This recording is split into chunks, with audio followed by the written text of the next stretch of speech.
Good morning, homeschool moms and dads. Today is Thursday, September 28th. It is finally cooling down here in Wisconsin and we are heading into fall. And that's a great thing because I can deal with heat, but I just can't deal with the humidity that we've been dealing with here. So I'm really thankful for the cooler weather. So let's get into our gracious space, because we all need it, because we're heading into the weekend and we've probably had a long week. So today we're on day 10 and the title is Content, Not Conventions.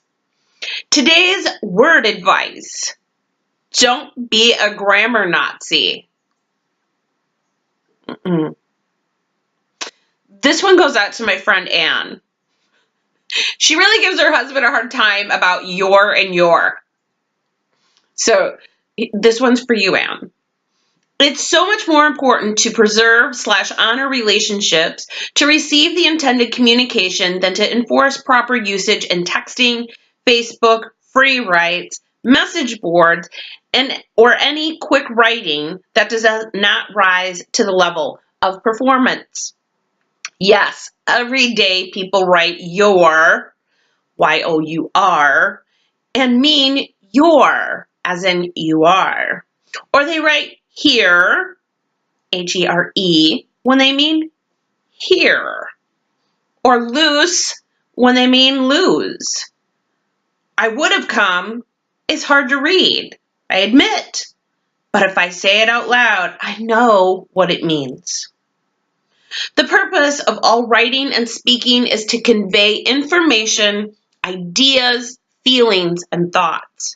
When someone risks self-expression and fails to get the grammar right, you can be the one who focuses on the content rather than the grammar conventions.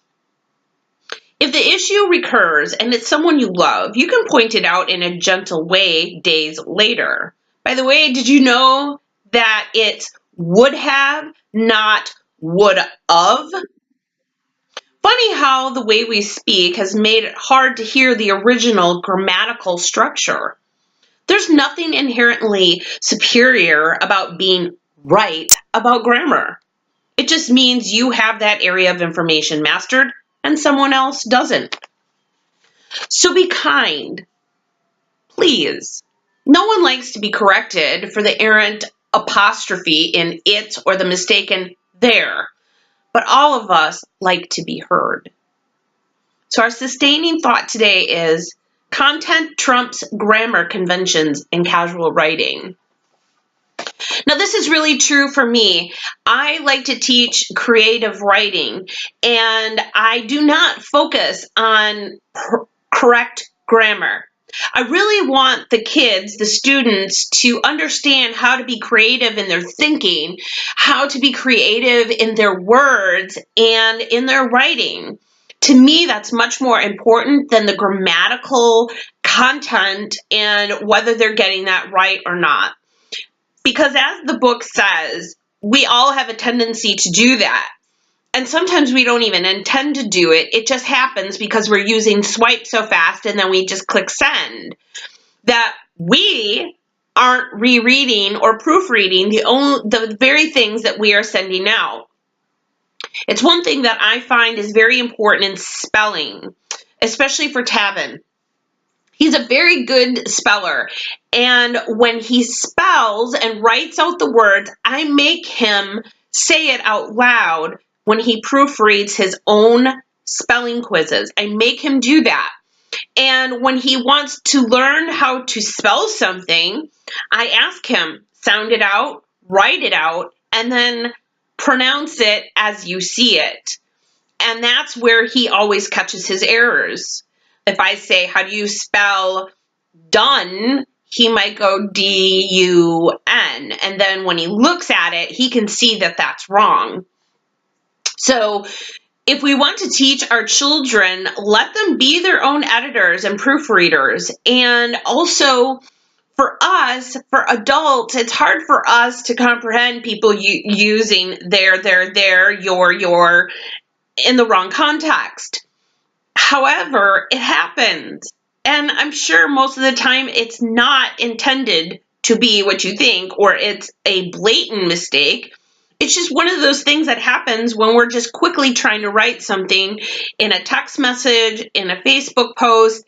And I am so anal that I go back and rewrite almost everything if I make mistakes, because on my phone, when I'm using swipe, it autocorrects everything and I can't edit it on Facebook on my phone. So I'm anal. I will run wherever I possibly can to get to my laptop and make sure that I can edit it and correct my own mistakes that swipe made, not me.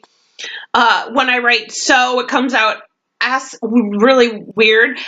SUI, and when I write all, it comes out ask. And what's the other one? It always comes out the same way. That it's just not even a word. It's so weird. So we need to give people grace in their spelling, especially when we're just doing quick response to somebody and, all of a sudden you notice, oh my gosh, this is terrible. I just made like 5,000 grammatical errors. And I am sure that a lot of people notice that they do it. I go back and if I can't correct it, I'll do the little, asterisk, and I'll write your, not your, or there, not there, because sometimes our autocorrect actually thinks it knows what it's doing better than we know what we're doing. So again, when I went to Columbia College of Chicago and I went for fiction writing and communications and PR, one of the things that I was told in my orientation process for fiction writing was they're not going to focus on grammar. And for the first time in my life, I felt relief. I felt really comfortable with this because while I know my basic grammar, I know your, there, and all those things.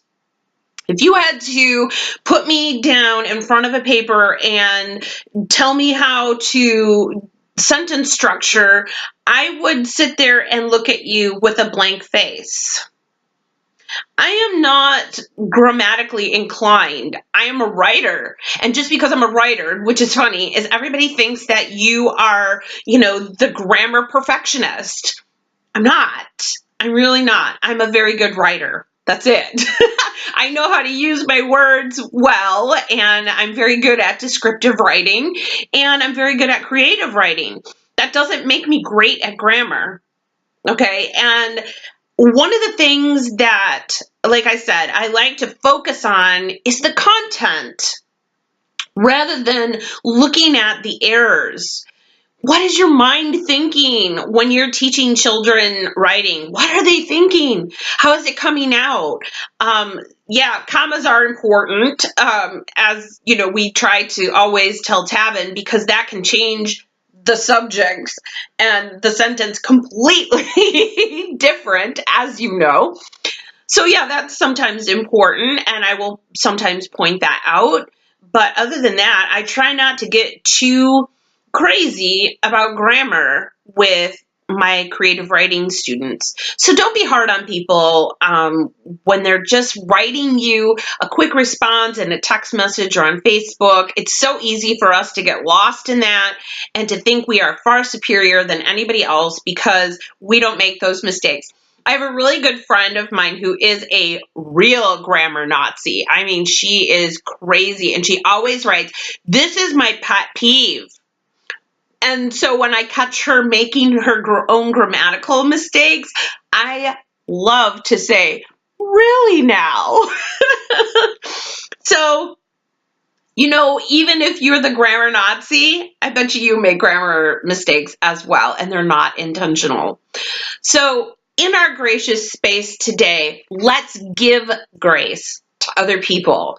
And let's overlook a little bit of those grammatical errors, especially when we're teaching creative writing to our children.